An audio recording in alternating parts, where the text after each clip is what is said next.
আমাদের গণতন্ত্রের মা দেশ নেত্রী বেগম খালেদা জিয়া আমাদের মাঝে আসলে নেই। এটা আমাদের খুব ভাবতে অবাক লাগতেছে। আসলে আমরা কি আমার আপন মা কিন্তু ছোটবেলা চলে গেছে, এত খারাপ লাগেনি যে আমাদের গণতন্ত্রের মা যাওয়ার পরে আমাকে এমন খারাপ লেগেছে। আসলে কি বলবো, আমাদের যে গণতন্ত্রের মা, আমাদের মা বাংলাদেশকে এমন ভাবে তার আগলে রেখেছে, তার কোনো দল মত ছিল না। দল মতের উদ্দেশ্যে উনি কিন্তু সবাইকে ভালোবেসেছে। তার প্রমাণ তার জানাজায় শরীক হওয়া, লোক দেখলেই বোঝা যাবে।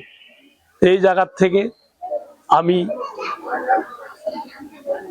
বগুড়ার ছেলে হিসেবে যে পরিবারের আমার একটা দায়িত্ব আছে, সেই জায়গা থেকে যে পরিবারের ছেলে আরফাত ওমান কোকো কিন্তু আমার হাতেই মারা গেছিল, এই জায়গাতেই আমি দুটো মজলিস এখানেই করেছি।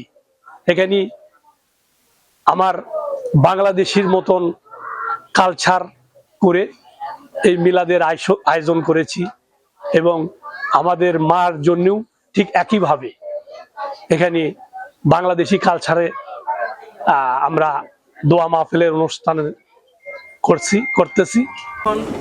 কোনো দলের নেত্রী বলা হয় না, পুরো বাংলাদেশের নেত্রী বলা হয়। কারণ উনি বাংলাদেশের ক্ষেত্রে, বাংলাদেশের স্বাধীনতা সার্বভৌমত্বের ক্ষেত্রে কোনোদিন উনি আপোষ করেন নাই। দেশের স্বার্থে উনি একজন নারী হয়েও সব সময় দেশের ক্ষেত্রে উনি কারোর সাথে আপোষ করেন নাই, কোনো সময় ঢলে পড়েন নাই।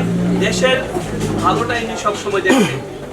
ইসলামিক রাষ্ট্র থাকবে, লাল সবুজের পতাকা থাকবে, স্বাধীন সার্বভৌমত্ব বাংলাদেশ থাকবে। বাংলাদেশের স্বাধীনতা, স্বাধীন সার্বভৌমত্ব, লাল সবুজের পতাকা যে একটা থেকে আরেকটাকে বিচ্ছিন্ন করা যাবে। যদিও আজকে দেশনেত্রী বেগম খালেদা জিয়া থেকে উনি মরহুমা বেগম খালেদা জিয়াতে পরিণত হয়েছে।